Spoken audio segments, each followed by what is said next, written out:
सुप्रभात मंडळी. आपण वाचत आहोत इंडियाज मोस्ट फिअरलेस या शिव अरूर आणि राहुल सिंग यांच्या पुस्तकाचा मराठी अनुवाद जो संध्या रानडे यांनी केलेला आहे. तर आजपासून आपण जी गोष्ट सुरू करत आहोत ती आहे स्क्वॉड्रन लीडर विकास पुरी यांच्या साहसी कथेवर आणि शीर्षक आहे हेलिकॉप्टर चालवणाऱ्या प्रत्येकाचं दुःस्वप्न. शिलाँग, मेघालय, 12 मार्च 2016. तिचा आवाज मधुर आणि कानांना सुखवणारा आहे, पण ती जे काही सांगत असते ते कधीच सुखदायक नसतं, विशेषतः तुमचं हेलिकॉप्टर हवेत असतं तेव्हा. ब्रह्मपुत्रा नदीच्या वर 4500 फुटांवर असताना नताशाचा आवाज हेलिकॉप्टरच्या कॉकपिटमध्ये घुमला. तिचा स्वर कोणतीही घोषणा किंवा सूचना देताना चालकांना एकदम धक्का देणार नाही अशा प्रकारेच वापरण्यात आला होता.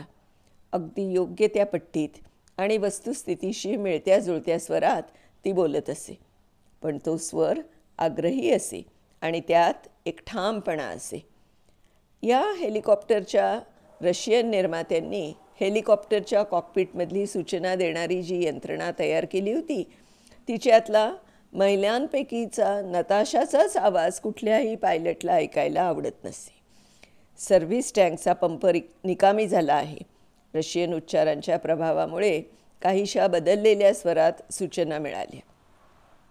MI-17 या हेलिकॉप्टरचे प्रमुख चालक स्क्वॉड्रन लीडर विकास पुरी यांनी नताशा काय सांगत होती ते नीट ऐकलं होतं. अगदी सहज घडून गेलेल्या प्रतिक्षिप्त क्रियेतून त्यांनी कॉकपिटमधल्या त्यांच्या नियंत्रण यंत्रणेकडे नजर टाकली. मिळालेल्या सूचनेच्या बाबतीतले तपशील त्यांना जाणून घ्यावेसे वाटले. हेलिकॉप्टरच्या 2 प्रमुख इंजिन्सना इंधन पुरवठा करणारा पंप काम बरोबर करत नव्हता. कुठलाही हेलिकॉप्टर चालक अशा वेळी जेव्हा करेल तेच स्क्वॉड्रन लीडर पुरी यांनी केलं. मनातल्या मनात त्यांनी घाईघाईने त्यांचं फ्लाईंग मॅन्युअल चाळलं. हेलिकॉप्टरच्या यंत्रणेत कुठल्याही प्रकारची समस्या उद्भवली तर त्याची सूचना देण्यासाठी नताशाच्या आवाजातला रेकॉर्डेड मेसेज आपोआप दिला जाईल अशी व्यवस्था हेलिकॉप्टरमध्ये केलेली होती. पण ती तशी फारशी गंभीर परिस्थिती नव्हती किंवा फार मोठी आपत्कालीन समस्याही उद्भवलेली नव्हती. घाईघाईने निर्णय घेऊन इमर्जन्सी लँडिंग करण्याइतकी ही गोष्ट महत्त्वाची नव्हती हे चालकाला माहीत होतं. हेलिकॉप्टरच्या बांधणीतच भक्कम सुरक्षा पुरवणाऱ्या अनेक प्रकारच्या पर्यायी सोयी उपलब्ध करून दिलेल्या असल्यामुळे MI-17च्या इंजिन्ससाठीही इंधन आत खेचणारा जास्तीचा पंप हेलिकॉप्टरमध्ये होताच. सगळं काही आलबेल होतं. चिंता करण्याजोगं काही नव्हतं. पण पुढच्या 30 सेकंदांमध्ये सगळं चित्र पालटणार होतं. ज्या समस्येकडे चालकाने फारशा गांभीर्याने पाहिलं नव्हतं ती काही क्षणातच उग्र रूप धारण करणार होती आणि स्क्वॉड्रन लीडर पुरींचं 13 टन वजनाचं हेलिकॉप्टर आकाशातून एखाद्या दगडासारखं थेट खालच्या ब्रह्मपुत्रेच्या दलदलीने व्यापलेल्या खोऱ्यात फेकलं जाणार होतं. 12 मार्चच्या त्या शनिवारच्या सकाळी हेलिकॉप्टरच्या उड्डाणासाठी अगदी योग्य वातावरण होतं. शिलाँगच्या हवाई तळावर सूर्योदयानंतरचं सौम्य ऊन पसरलं होतं आणि आकाशही निरभ्र होतं. मेघालय राज्याची राजधानी असलेल्या नयनरम्य शिलाँगमध्ये भारतीय हवाई दलाचं मुख्यालयही आहे. ईस्टर्न एअर कमांडचं हे मुख्यालय खासी हिल्स परिसरात 5000 फूट उंचीवर वसवलं गेलं आहे. त्या दिवशी हवा अगदी प्रसन्न होती. ईशान्य भारताच्या सरहद्दीवर अरुणाचल प्रदेशाकडे आणि त्याला लागूनच असलेल्या चीनच्या आधिपत्याखालच्या तिबेटबरोबरच्या लांबलचक सरहद्दीकडे हेलिकॉप्टर घेऊन जाण्याच्या दृष्टीने अडचण कसलीच नव्हती. स्क्वॉड्रन लीडर विकास पुरी आणि त्यांचा कर्मचारी वर्ग यांच्या दृष्टीने नेहमीच्याच असलेल्या एका कामगिरीवर ते निघाले होते. पण त्यांच्याजवळचा माल आणि ते जाणार असलेलं ठिकाण या गोष्टी मात्र नित्याच्या नव्हत्या आणि सामान्य तर नव्हत्याच नव्हत्या. MI-17 या त्यांच्या हेलिकॉप्टरमध्ये त्यांच्याबरोबर दुसरं तिसरं कुणी नव्हतं तर भारतीय हवाई दलाच्या ईस्टर्न कमांडचे प्रमुख खुद्द एअर मार्शल चंद्रशेखरन हरिकुमार होते. झिरो आणि अलांग या नव्या प्रकारच्या सुधारणांसह पुन्हा बांधून काढलेल्या ॲडव्हान्स लँडिंग ग्राउंड्सचं म्हणजे ALG उद्घाटन त्यांच्या हस्ते होणार होतं आणि ती हवाई मोहिमांसाठी खुली झाली असल्याचंही जाहीर केलं जाणार होतं. हेलिकॉप्टरमध्ये एअर मार्शलच असल्यामुळे त्या विशिष्ट फ्लाईटला एक खास रेडिओ साईन दिली गेली होती, ईस्टर्न 1. 2009 साली भारतीय हवाई दलाच्या अधिकाऱ्यांच्या लक्षात आलं होतं की भारतातल्या 8 हवाई पट्ट्या गेली जवळजवळ 50 वर्ष दुर्लक्षित अवस्थेत नुसत्याच पडून होत्या. त्यांचं पुनरुज्जीवन केलं तर त्या पुन्हा वापरता येतील. या 8 हवाई पट्ट्यांमध्येच अरुणाचल प्रदेशातल्या भारत चीन सीमेवरच्या 2 हवाई पट्ट्याही होत्या. या 2 हवाई पट्ट्या भारतीय लष्कराला ईशान्य भारताकडे जाण्यासाठी सोयीच्या म्हणून त्यांनी आनंदाने स्वीकारल्या होत्याच, पण पुनरुज्जीवित करण्यामागे आणखीही एक हेतू होताच. चीनने भारत चीन सरहद्दीवर जे भरमसाठ बांधकाम चीनच्या काही पायाभूत सुविधांसाठी सुरू केलं होतं त्यांना शह देण्याच्या दृष्टीनेही या हवाईपट्ट्या उपयुक्त ठरणार होत्या. या धावपट्ट्यांचा आणखीही एक मोलाचा फायदा होणार होता. नजर खिळवून ठेवेल असं सृष्टीसौंदर्य लाभलेल्या भारताच्या या सुंदर भागाला भेट देण्यासाठी अधिक पर्यटकांना इथे येता येणार होतं आणि या राज्याला ते निश्चितच फायदेशीर ठरणार होतं. 1000 कोटी रुपये मंजूर करण्यात आलेल्या दुर्लक्षित धावपट्ट्या अद्ययावत करण्याच्या या प्रकल्पातून अनेक गोष्टींची पूर्तता केली जाणार होती. निकामी ठरवल्या गेलेल्या 8 हवाई पट्ट्यांना नवीन धावपट्ट्या मिळणार होत्या. विमान वाहतूक नियंत्रण कक्ष, माल ठेवण्यासाठी आणि प्रवाशांच्या सोयीसाठी इमारती आणि इतर हवाई मोहिमांसाठी पायाभूत सुविधा अशा अनेक गोष्टी यात अंतर्भूत होत्या. एअर मार्शल हरिकुमार हे या नव्यानं बांधून काढलेल्या हवाई पट्ट्यांचं नेमकं महत्त्व काय आहे ते पूर्णपणे जाणून होते.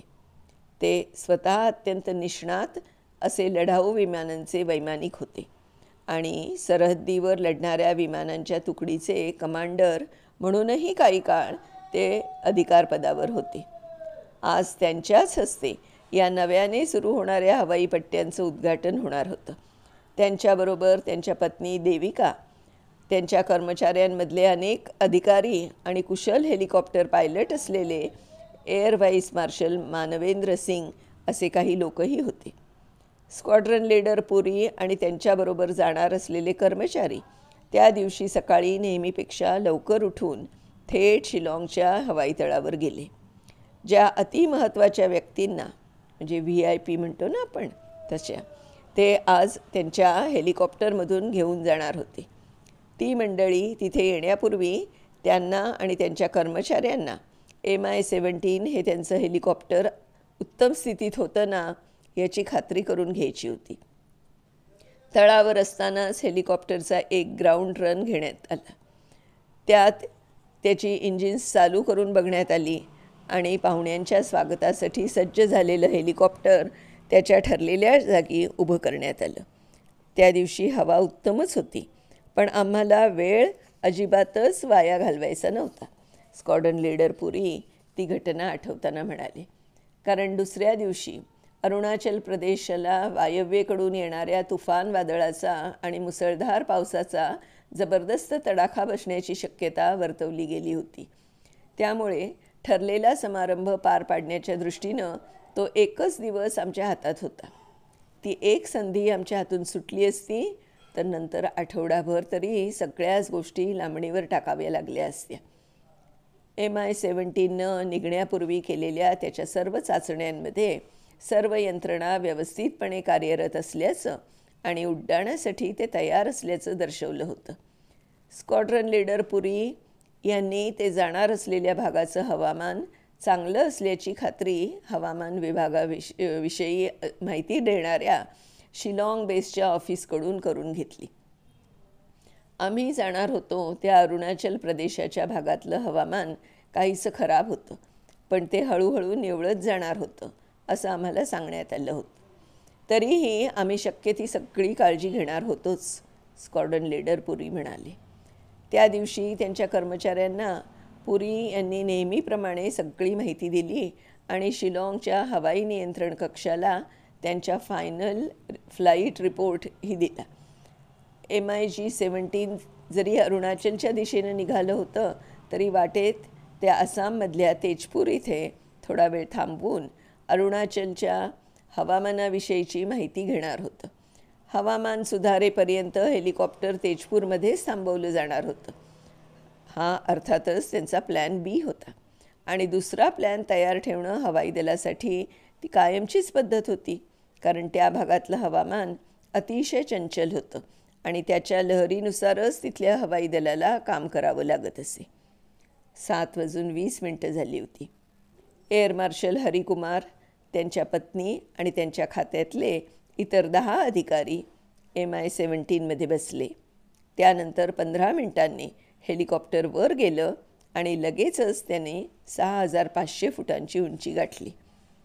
अतिशय सुरक्षितपणे त्यांनी खासी हिल्सचा परिसर पार केला आणि ब्रह्मपुत्रा वाहत असलेल्या सपाट प्रदेशावरच्या आभाळात ते आलं. हेलिकॉप्टर सकाळी लवकरच निघालेलं होतं आणि आकाशही अगदी निरभ्र होतं. त्यामुळे आसामच्या हवाई नियंत्रण कक्षाने स्क्वॉड्रन लीडर पुरी आणि त्यांच्या कर्मचाऱ्यांना त्यांनी सुरक्षेच्या दृष्टीने इकडे तिकडे न उतरता सरळ तेजपूरलाच यावं असं कळवलं. खरं म्हणजे लष्कराच्या दृष्टिकोनातून Mi-17 हे महत्त्वाच्या व्यक्तींची ने-आण करण्याच्या दृष्टीने फारसं सोयीचं हेलिकॉप्टर नव्हतंच, कारण मुळातल्या दणकट आणि काही ठराविक कामांसाठी वापरल्या जाणाऱ्या या हेलिकॉप्टरच्या केबिनमध्ये बसलेल्या लोकांना त्याच्या सातत्याने फिरत राहणाऱ्या पंख्याचा आवाज आणि त्याच्या मशीनमुळे हेलिकॉप्टरमध्ये निर्माण होणारी तीव्र कंपनं म्हणजे व्हायब्रेशन्स यांचा खूपच त्रास होतो.